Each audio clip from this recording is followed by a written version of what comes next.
ಸನ್ಮಾನ್ಯ ಮುಖ್ಯಮಂತ್ರಿಗಳು ಸಿದ್ದರಾಮಯ್ಯನವ್ರು ನಾನು ಹೊಗಳಿ ಏನು ಅವ್ರಿಗೆ ಹೇಳಬೇಕಾಗಿಲ್ಲ. ಜನಮನಗಳಲ್ಲಿ ಇರುವಂಥ ವ್ಯಕ್ತಿ. ಅವರ ಮುಖ ನೋಡಿದ್ರೇ ನಮಗೆ ಖುಷಿ ಅನಿಸ್ತದೆ. ಈ ದೇಶದಲ್ಲಿ ಯಾರಾದರೂ ಪ್ರಾಮಾಣಿಕ ರಾಜಕಾರಣಿ ಇದ್ದರೆ ನಂಬರ್ 1 ಅದು ಸಿದ್ದರಾಮಯ್ಯ. ನಂಬರ್ 1. 2 ಸರಿ ಈ ರಾಜ್ಯದ ಮುಖ್ಯಮಂತ್ರಿ ರೀ, 2 ಸರ್ತಿ. ಅವ್ರು ಮನ್ಸು ಮಾಡಿದ್ರೆ ಇಡೀ ಅರ್ಧ ಬೆಂಗಳೂರು ತಗೋಬೇಕಾಗಿತ್ತು. ನಾನೇ 100 ಸರಿ ಹೇಳಿದ್ದೀನಿ, ಯಾವುದಾದ್ರೂ ಒಂದು ಸೈಟ್ ತಗೊಂಡು ಮನೆ ಕಟ್ಟಿಸಿ. ಯಾವಾಗ ಹೇಳ್ತಾ ಇರ್ತೀನಿ, ಯಾವ ಥರ ನಮ್ಮ ಸಿದ್ದರಾಮಯ್ಯ ಸಾಹೇಬರು ಯಾವ ಥರ ದುಡ್ಡಿಗೆ ಆಸೆ ಪಡಲ್ಲ. ಅದಕ್ಕಿಂತ ಇನ್ನೂ ಏನು ಹೇಳ್ತಾರೆ, ಇನ್ನೂ ಹತ್ತತ್ತ ನಮ್ಮ ಯತೀಂದ್ರ ಆಯಪ್ಪ ದುಡ್ಡು ಕಡೆ ಗಮನನೇ ಕೊಡ. ಸೈಟು ಬೇಡ, ಏನು ಬೇಡ ಸರ್, ನನ್ನ ಮೈಸೂರಲ್ಲಿ ಮನೆ ಇದೆ, ನನ್ನ ಕಾನ್ಸ್ಟಿಟ್ಯೂನ್ಸಿಯಲ್ಲಿ ಸಿದ್ದರಾಮಯ್ಯ ಸಾಹೇಬರು ಮುಖ್ಯಮಂತ್ರಿ ಆದಮೇಲೆ 2028 ಆದಮೇಲೆ ಮೈಸೂರಿಗೆ ಹೋಗ್ತೀನಿ ಅಂತ ಹೇಳ್ತಾರೆ. ಬೆಂಗಳೂರಲ್ಲಿ ಮನೆಯೇ ಇಲ್ಲ. ಬೆಂಗಳೂರಲ್ಲಿ ಯಾರಾದರೂ ಸ್ವಾಮೀಜಿ ಗ್ರಾಮ ಪಂಚಾಯತಿ ಅಧ್ಯಕ್ಷ ಆದ್ರೂ ಮಿನಿಮಮ್ ಬೆಂಗಳೂರಲ್ಲಿ ಒಂದು 10 ಸೈಟ್ ಇಟ್ಕೊಂಡಿರ್ತಾರೆ ಸ್ವಾಮಿ. ಸಿದ್ದರಾಮಯ್ಯ ಸಾಹೇಬ್ರ ಮನೆಯೇ ಇಲ್ಲ ಸ್ವಾಮೀಜಿ.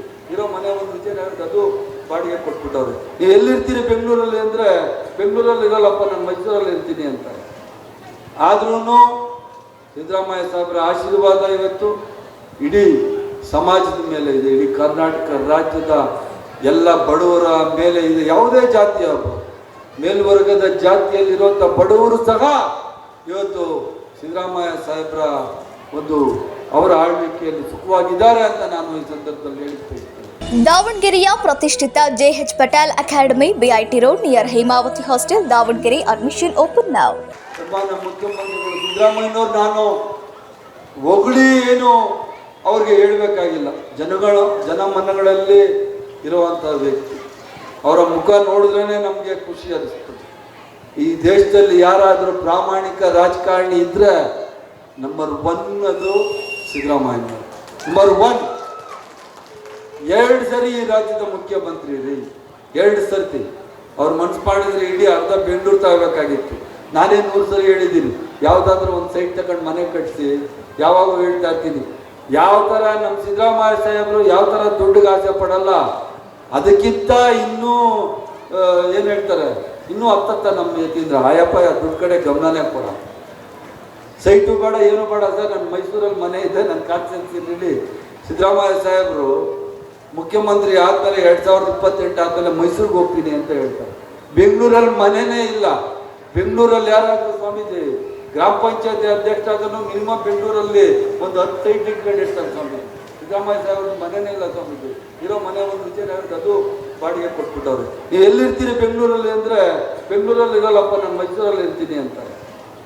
ಆದ್ರೂ ಸಿದ್ದರಾಮಯ್ಯ ಸಾಹೇಬ್ರ ಆಶೀರ್ವಾದ ಇವತ್ತು ಇಡೀ ಸಮಾಜದ ಮೇಲೆ ಇದೆ, ಇಡೀ ಕರ್ನಾಟಕ ರಾಜ್ಯದ ಎಲ್ಲ ಬಡವರ ಮೇಲೆ ಇದೆ. ಯಾವುದೇ ಜಾತಿಯ ಮೇಲ್ವರ್ಗದ ಜಾತಿಯಲ್ಲಿರುವಂಥ ಬಡವರು ಸಹ ಇವತ್ತು ಸಿದ್ದರಾಮಯ್ಯ ಸಾಹೇಬ್ರ ಒಂದು ಅವರ ಆಳ್ವಿಕೆಯಲ್ಲಿ ಸುಖವಾಗಿದ್ದಾರೆ ಅಂತ ನಾನು ಈ ಸಂದರ್ಭದಲ್ಲಿ ಹೇಳ್ತೇನೆ.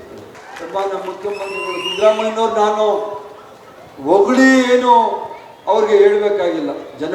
ಜನಮನಗಳಲ್ಲಿ ಇರುವಂಥ ವ್ಯಕ್ತಿ. ಅವರ ಮುಖ ನೋಡಿದ್ರೇ ನಮಗೆ ಖುಷಿ ಅನಿಸ್ತದೆ. ಈ ದೇಶದಲ್ಲಿ ಯಾರಾದರೂ ಪ್ರಾಮಾಣಿಕ ರಾಜಕಾರಣಿ ಇದ್ದರೆ ನಂಬರ್ 1 ಅದು ಸಿದ್ದರಾಮಯ್ಯ. ನಂಬರ್ 1. 2 ಸರಿ ಈ ರಾಜ್ಯದ ಮುಖ್ಯಮಂತ್ರಿ ರೀ, 2 ಸರ್ತಿ. ಅವ್ರು ಮನ್ಸು ಮಾಡಿದ್ರೆ ಇಡೀ ಅರ್ಧ ಬೆಂಗಳೂರು ತಗೋಬೇಕಾಗಿತ್ತು.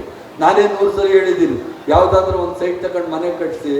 ಯಾವಾಗ ಹೇಳ್ತಾ ಇರ್ತೀನಿ, ಯಾವ ಥರ ನಮ್ಮ ಸಿದ್ದರಾಮಯ್ಯ ಸಾಹೇಬರು ಯಾವ ಥರ ದುಡ್ಡಿಗೆ ಆಸೆ ಪಡಲ್ಲ. ಅದಕ್ಕಿಂತ ಇನ್ನೂ ಏನು ಹೇಳ್ತಾರೆ, ಇನ್ನೂ ಹತ್ತತ್ತ ನಮ್ಮ ಯತೀಂದ್ರ ಆಯಪ್ಪ ದುಡ್ಡು ಕಡೆ ಗಮನನೇ ಕೊಡ.